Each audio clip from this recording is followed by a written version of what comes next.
लोग तुम्हारी बात सुनते हैं, लेकिन वो याद उन्हें रखते हैं जो असर करते हैं। कम्युनिकेशन का खेल बोलने से नहीं, कनेक्ट करने से चलता है। आज मैं तुम्हें 3 ऐसी टेक्निक्स दूंगा जिनसे ना सिर्फ लोग तुम्हारी बात सुनेंगे, बल्कि बिना बोले भी ट्रस्ट करने लगेंगे। और हर ट्रिक मैं तुम्हें एक एक स्टेप में समझाऊंगा, ताकि कम्युनिकेशन तुम्हारा स्ट्रॉन्गेस्ट वेपन बन जाए। Point 1, mirroring. सामने वाला तुम्हें समझे उससे पहले वो तुम्हें महसूस करे।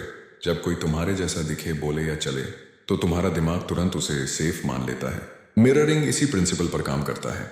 इसका मतलब ये नहीं कि सामने वाले की एग्जैक्ट नकल करनी है, बल्कि उसे इतना सटल तरीके से रिफ्लेक्ट करना है कि उसे लगे ये इंसान मेरी ही तरह सोचता है।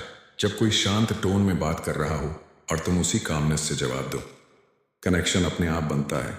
अगर वो थोड़ा झुककर बात कर रहा है, तो तुम भी नेचुरली उस पोस्चर को अपनाओ। ना ज्यादा ऑब्वियस, ना रोबोटिक, बस इतना कि वाइब मैच हो जाए। अब उसका सबकॉन्शियस एक सिग्नल पकड़ता है, ये मेरे जैसा है, और वहीं से ट्रस्ट बनता है। यही है वो इनविजिबल लिंक जिससे तुम किसी को अपने सर्कल में लाते हो, बिना कहे, बिना मांगे। मिररिंग सॉफ्ट होनी चाहिए, इतनी कि सामने वाले को पता ना चले, पर महसूस जरूर हो। जब लोग सोचते नहीं बल्कि फील करते हैं, तभी ट्रस्ट शुरू होता है।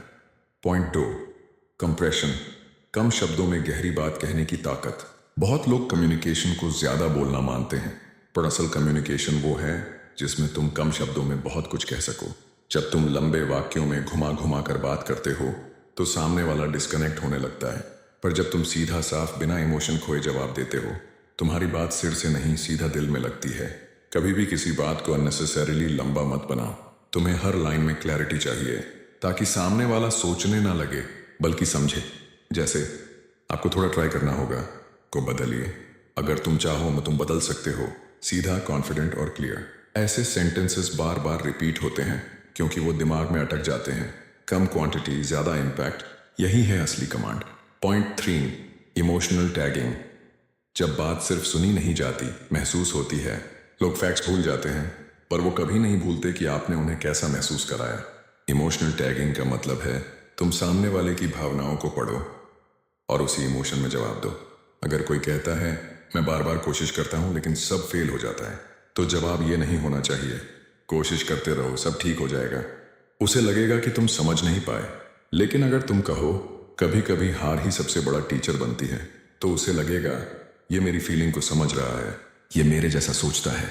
इमोशनल टैगिंग सामने वाले की इमोशनल स्टेट को पकड़ता है और उसी में उसे जवाब देता है। तुम उसका दिमाग नहीं जीत रहे, तुम उसका भरोसा ले रहे हो। और यही वो कनेक्शन है जो कम्युनिकेशन को मैकेनिकल से इमोशनल बना देता है।